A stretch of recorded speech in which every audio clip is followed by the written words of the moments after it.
Cuando nosotros revisamos estas arquitecturas, estos patrones de arquitectura y tratamos de entenderlo, tratamos de llevarlo a una implementación en un proyecto real, nos damos cuenta que el nivel de abstracción en el cual se trabaja nos deja vacíos conceptuales que no nos permite poder implementarlos muchas veces de manera adecuada o de manera completa.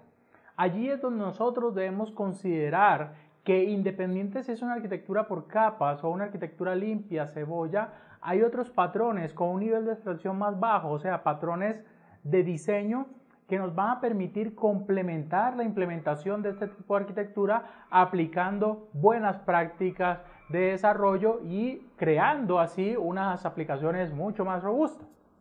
Nosotros debemos empezar analizando cuáles son los diferentes patrones que aplican en cada una de estas capas, empezando obviamente por la lógica de negocio. Allí mencioné en la arquitectura limpia que nosotros teníamos patrones que venían de la implementación de DDD o de la aplicabilidad de Domain Driven Development, como el Business Entity o el Business Object y el Value Object. Acá podemos mejorar esos patrones con la aplicación de otros patrones desde el punto de vista de negocio, como por ejemplo el patrón Unit of Work, el cual mencioné en los casos de uso. Este patrón nos permite tener un control de flujo de las transacciones para así poder administrar la interacción que se da en un caso de uso. ¿Qué nos define este patrón Unit of Work o el patrón Command? Que también podemos buscar una semejanza en esos patrones. Por cada unidad funcional o por cada funcionalidad de negocio nosotros debemos tener un componente que se encargue o que tenga la responsabilidad de esa lógica de negocio o de esa función de negocio. Esa función de negocio, cuando hablo de componentes, no necesariamente debe estar en una sola clase si hablo de un lenguaje orientado a objetos, sino puede estar distribuida en múltiples clases, pero que desde el punto de vista de la arquitectura todas esas clases se ven como un componente único o que ofrecen una interfaz única para poder interactuar con él. ¿Cómo se implementa este tipo de patrón Unit of Work o el patrón Command? El patrón Command también es similar, donde le asignamos una responsabilidad única de un comando o de una funcionalidad que modifica datos a un componente que se llama un comando.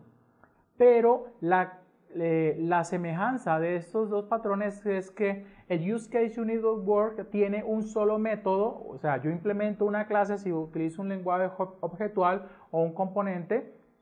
una clase que tiene un solo método. Y ese método, desde el punto de vista de Use Case Unit of Work, se llama el método execute, el método de ejecutar. ¿Esto qué quiere decir? Que cuando yo instancio o yo llamo a este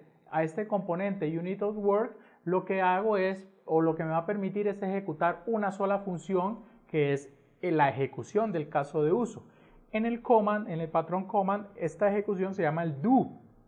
el hacer. O sea que yo solamente puedo ejecutar, hacer una operación o una función del negocio. La diferencia entre el patrón Unit of Work y el Command es que el Command tiene una definición de undo o de deshacer. O sea que yo puedo revertir alguna operación que realicé o alguna función de negocio. Cuando nosotros también queremos hacer lo que es la creación y reutilización de diferentes objetos o de datos de esos objetos dentro de diferentes capas, o hacer llamados a otras capas, utilizamos un patrón que se llama DTO. El patrón DTO realmente es un patrón de acceso a datos o un patrón que se utiliza en la capa de datos, o un patrón que no necesariamente pertenece a una capa, sino que es un patrón más transversal. Este nos va a permitir llevar datos desde la lógica de negocio y hacia la lógica de negocio. Pero en la lógica de negocio nosotros también debemos armar esos DTO, porque esos DTO son componentes con POJOs, Play All Style Objects, o objetos planos desde el punto de vista de Java, o pocos componentes o CLR Plain All Style CLR Objects desde el punto de vista de .NET. O sea que son objetos que solamente tienen atributos y los métodos set y get, no tienen lógica de negocio. Pero estos objetos pueden tener muchos atributos. Entonces, el ensamblar un componente de estos con todos los datos que vienen de las diferentes entidades de negocio puede ser algo complejo, y obedeciendo o buscando las mejores prácticas de implementación vamos a encontrar uno de los patrones, que es el patrón GRASP. Los patrones GRASP, perdón, dentro de los patrones GRASP vamos a tener el patrón que se llama el creator, o sea, alguien experto en la creación de otros objetos, y trayendo esa responsabilidad podemos tener un patrón que se llama el DTO assembler, o sea, que desde el punto de vista de lógica de negocio vamos a tener un componente que se va a encargar de llevar datos hacia los DTO y sacar datos de los DTO hacia las entidades, o sea, factorías, fábricas de entidades, fábricas de DTO, y el DTO nos va a servir para poder hacer pasos de mensajes entre las diferentes capas de nuestra aplicación. Otro patrón desde el punto de vista de la lógica de negocio es el Service Locator, que nos permite hacer la localización de servicios reutilizables para así tener un único punto en el cual nosotros podamos ubicar los diferentes servicios que se tienen. Otro elemento que vamos a tener u otro patrón que podemos implementar en esa capa de negocio son los componentes que se encargan de la gestión de transacciones. Esos componentes pueden estar puestos en un servicio reutilizable, como un caso de uso que se llama un Business Interface o un Business Facade, la fachada que nos va a permitir poder interactuar con las diferentes lógicas de negocio. O sea, en la capa de negocio, en la capa de casos de uso, en la capa de entidades, podemos tener múltiples patrones que nos van a servir para poder definir los casos de uso, para poder hacer transacciones, para poder hacer localización de los servicios, para poder hacer la transferencia de datos, la creación de entidades, y los patrones principales que vamos a tener allí desde el punto de vista de DDD, de Domain Driven Development, y desde el punto de vista de arquitecturas limpias, que son los Entity Objects, los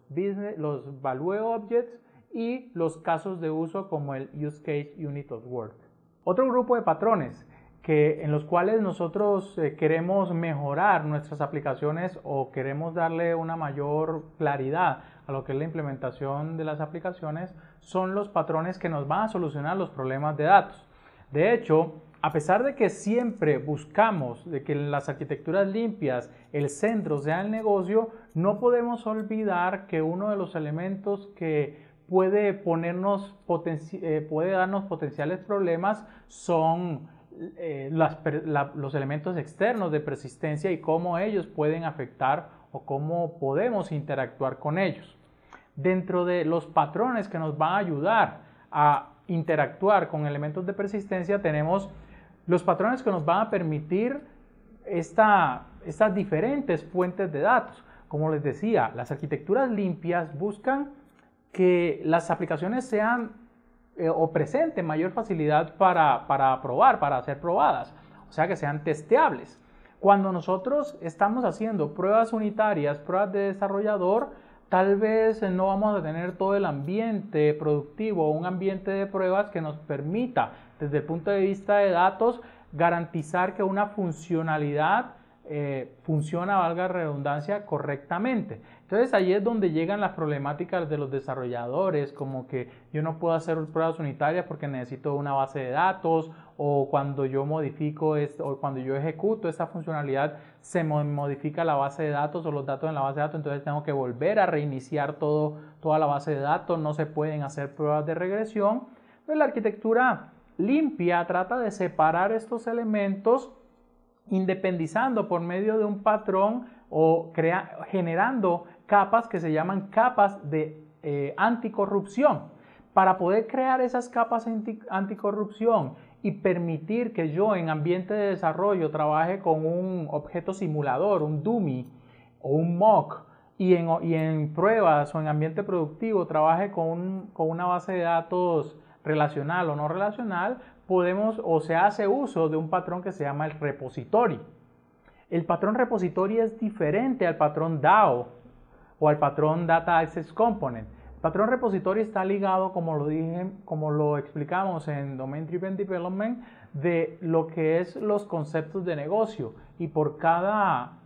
agregado de negocio debería haber un repositorio. Ese concepto lo traemos acá a la arquitectura limpia. Entonces vamos a tener los componentes repository que representan la infraestructura, pero desde el punto de vista de implementación vamos a tener una interfaz repository y las diferentes implementaciones de los repositorios, como por ejemplo un repository para Mongo, un repository para SQL Server, para Oracle, para MySQL, o un repository que sea en memoria para poder hacer pruebas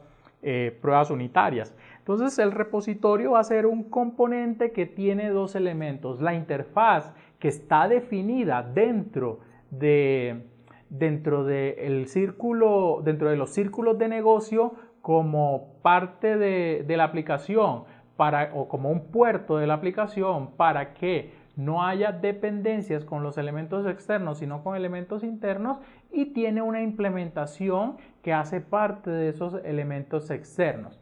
En los repositorios yo puedo hacer uso del otro patrón, que es el patrón DAO. El patrón DAO tiene una diferencia con el repositorio, y es que el patrón DAO se mapea directamente a tablas. Entonces, por cada tabla vamos a tener un DAO, un componente DAO o un componente de acceso a datos. Y el repositorio puede utilizar esos componentes de acceso a datos para acceder a las bases de datos. Otro problema que podemos tener cuando nosotros implementamos la arquitectura por capas o limpias es que tenemos demasiados datos por consultar. O sea que en una consulta pueden llegar miles o millones de datos, que mostrarlos en una sola pantalla puede ser bastante problemático para el tema de disponibilidad y para el tema de desempeño y para la parte de usabilidad. Entonces allí podemos utilizar patrones que hay en los catálogos de Java Enterprise Edition Patterns, como por ejemplo el Valuely Handler,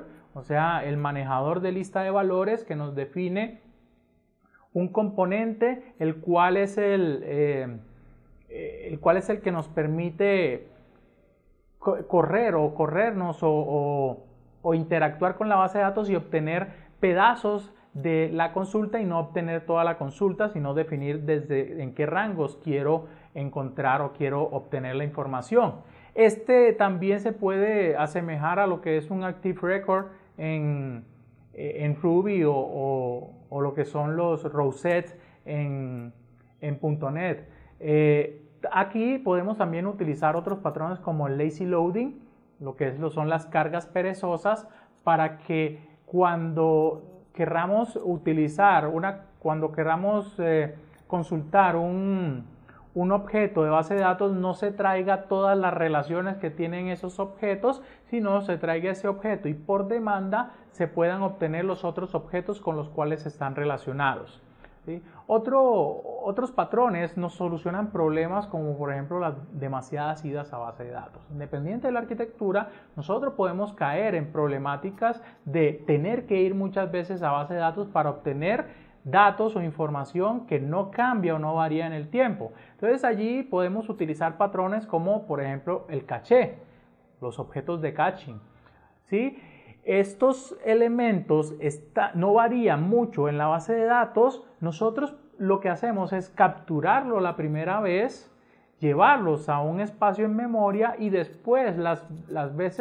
siguientes veces no se consulta o no se va a la base de datos, sino que se consulta de ese caché o de ese espacio en memoria. Este concepto se utiliza en muchos aspectos, como por ejemplo en las mismas bases de datos, con las consultas, con los queries, se hace caché del resultado de los queries o el caché de las mismas consultas. En las aplicaciones web, en lo que se llaman los caché web, o en los browsers también se tienen caché, donde se almacenan elementos temporales y elementos que son una copia del elemento real, para no tener que ir hacia el elemento final, sino que como ese elemento no varía mucho porque es un elemento estático, nosotros podemos capturar siempre la versión que está en el caché. Entonces tenemos varios patrones que nos va a permitir ir hacia las fuentes de datos y solucionar los problemas que podemos tener allí de concurrencia, problemas de múltiples bases de datos, de mantenibilidad, problemas de desempeño con la base de datos.